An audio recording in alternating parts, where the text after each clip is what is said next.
संसदेतील विरोधी पक्षनेते राहुल गांधी आज कोल्हापूरच्या दौऱ्यावर आहेत आणि याच निमित्तानं राज्यभरातील काँग्रेसचे वरिष्ठ नेते कोल्हापूरमध्ये दाखल झालेले आहेत। माझ्यासोबत काँग्रेस नेते नाना पटोले जे आहेत बोलूयात। काय सांगाल, कालचा खरं तर दौरा रद्द झाला, मात्र आज राहुल गांधी कोल्हापूरमध्ये येत आहेत।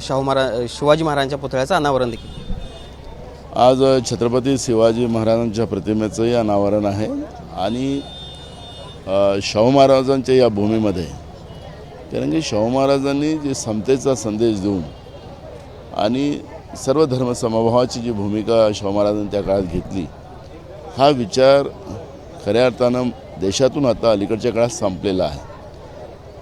आणि हा विचार संपला तर भारत देश, काही लोक म्हणतात की महासत्ताक झाला, हा कधीही होऊ शकत नाही। आणि त्याच्यामुळे देशामध्ये समतेचा संदेश आणि सर्वधर्म समभावाचा संदेश जो शाहू महाराजांनी दिला, त्या विचाराला पुन्हा ताकद प्राप्त व्हावी आणि देशातल्या सर्वसामान्य लोकांपर्यंत, देशातल्या सत्तेमध्ये असलेल्या लोकांना शाहू महाराजांचा विचार कळावा, यासाठी आज राहुल गांधीजी कोल्हापूरला शाहू महाराजांच्या कर्मानी जन्मभूमीवर येतात आहेत। आणि मला वाटतं की हा संदेश आपल्या देशासाठी महत्त्वाचा ठरेल। खरं तर या दौऱ्याच्या निमित्तानं राज्यभरातील सगळेच काँग्रेसचे वरिष्ठ नेते कोल्हापूरमध्ये आलेले आहेत। आगामी विधानसभा निवडणुकाच्या अनुषंगानं राहुल गांधीची काही चर्चा या सगळ्या दौऱ्यादरम्यान अपेक्षित आहे, काय नेमकं? नाही, आज ते काही NGOs आहेत, त्यांच्यासोबत ते चर्चा करणार आहेत। राजकीय चर्चा या ठिकाणी होणार नाही, ती राजकीय चर्चा दिल्लीमध्ये होईल।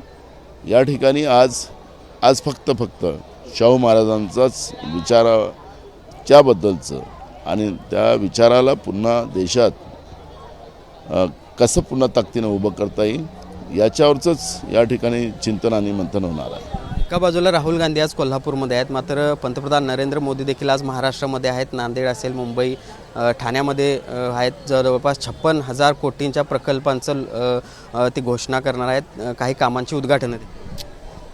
बघा, एकीकडे खोटं आणि एकीकडे सत्य, अशा दोन गोष्टी आज महाराष्ट्रात पाहायला मिळणार आहे। नरेंद्र मोदीजी 2014 जेव्हापासून आपण देशाचे प्रधानमंत्री, देशाच्या जनतेने त्यांना केलं, ते खोटं शिवाय दुसरं काहीच करत नाही। आणि राहुल गांधी हे सत्तेच्या मार्गाला आहेत आणि सत्य हेच परेशान होऊ शकतं पण पराजय नाही, ही भूमिका घेऊन राहुल गांधीजी काम करतात आहेत। त्यामुळे ज्या काही घोषणा होणार आहेत निवडणुकीच्या निमित्तानं, त्या सगळ्या जुमले राहणार आहेत, ही आता महाराष्ट्राच्या जनतेला माहिती आहे। ज्यांनी गेल्या 10 वर्षात या महाराष्ट्राला लुटलं, गुजरातला घेऊन गेलेत आणि सरकारसुद्धा जे आज महाराष्ट्रामधलं आहे ते गुजरात धार्जनी आहे, तर या लोकांकडून काही अपेक्षा आता लोकांच्या राहिल्या नाही। जनतेच्या पैशाची उधळपट्टी करणं, कारण की हा सरकारी पैशांनी सगळा कार्यक्रम त्यांचा होतो आणि याच्यामध्ये जनतेच्या पैशाची उधळपट्टी करणं हाच नरेंद्र मोदी आणि भाजपचं काम चाललेलं आहे। आपल्याला माहितीसाठी सांगतो, सरकारने एक सर्क्युलर काढलं, जेव्हा यवतमाळ जिल्ह्यामध्ये कार्यक्रम आहे तिथं प्रत्येक ग्रामपंचायतनी 5-5 हजार रुपये आपल्या फंडातले या कार्यक्रमासाठी द्यावे, असं एक सर्क्युलर काढलं। म्हणजे ग्रामपंचायतच्या विकासाचे, लोकांच्या घामाचे पैसे ते आता नरेंद्र मोदीच्या कार्यक्रमावर खर्च करणार आहे। म्हणजे सांगायचं तात्पर्य असं की ही जी जुमलेबाजी आहे ही महाराष्ट्रातली लोक ओळखतात आहे। त्याच्यामुळे नरेंद्र मोदींकडून आता फार महाराष्ट्राच्या जनतेला अपेक्षा नाही, पण राहुल गांधीजी जे सत्याच्या मार्गाने चाललेत आणि आज सच आणि झूठ असे दोन आज महाराष्ट्रामध्ये आपल्याला पाहायला मिळतं। राहुल गांधी हे सच म्हणजे खऱ्याच्या बाजूने आहेत आणि ते खोट्याच्या बाजूने। भाजपनं कुठेतरी महाराष्ट्रावर लक्ष केंद्रित केल्याचं पाहायला मिळते। वारंवार मोदींचे दौरे होत आहेत। अमित शहा देखील काही दिवसापूर्वी महाराष्ट्रात येऊन गेले, 4 विभागामध्ये 4 बैठका देखील त्यांनी घेतल्या। महाराष्ट्रावर कुठेतरी लक्ष केंद्रित केलं, त्यांचे जेवढे ते महाराष्ट्रात येतील तेवढंच आम्हा महाविकास आघाडीला फायदा आहे। अमित शहा आणि मोदी हे दोघंही हे जुमलेबाज आहेत, हे आता महाराष्ट्राच्या जागरूक जनतेला कळलेलं आहे। या राज्यात शेतकरी सुखी नाही, या राज्यामध्ये देवस्थान सुखी नाही, देवस्थानातले काम करणारे लोक सुखी नाही। आता महालक्ष्मीच्या मंदिरात आहे म्हणून मी देवस्थानापासून सगळे शासकीय व्यवस्था या देवस्थानामध्ये आले आणि जे पूर्वजापासून जी लोक या ठिकाणी काम करतात त्यांची अवस्था काय करून ठेवली आपण पाहतो आहे. इथं आमचा शिकलेला मुलगा मुलगी ते बरोबर त्यांना न्याय नाही. महागाईमुळे गरीब लोकांनी सामान्य लोक परेशान आहेत. कोण सुखी आहे?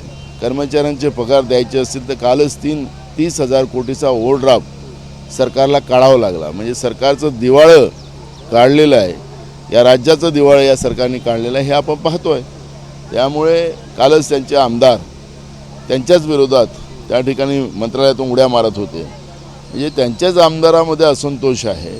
राज्याच्या जनतेला काय न्याय देणार आहे अशी परिस्थिती आहे. आणि त्याच्यामुळे मोदी अमित शहा जितके इथं आले तितकं महाविकास आघाडीला त्याचा फायदा होणार.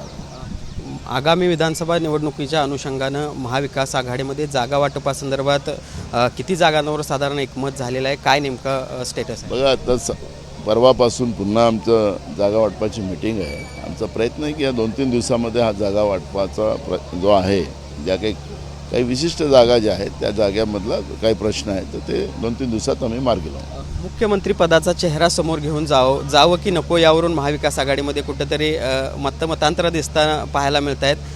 काय नेमकं या संदर्भातलं चित्र आहे? तो विषय बंद झाला आहे. महाविकास आघाडी म्हणूनच आम्ही पुढे जातो आहे. हे ठरलेलं आहे. शरद पवार साहेब असतील, मी असेल, उद्धवजी असतील, आम्ही तिघांनी ठरवलं की महाविकास आघाडी म्हणूनच आता पुढे जायचं.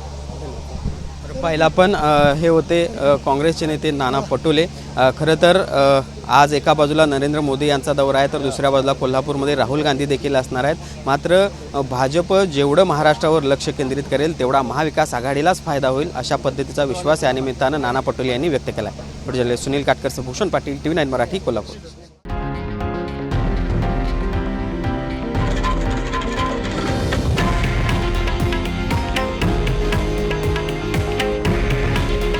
हे आहे देशातील नंबर 1 न्यूज नेटवर्क आणि आपण पाहत आहात TV9 मराठी. काळजी तुमची, हित महाराष्ट्राचं.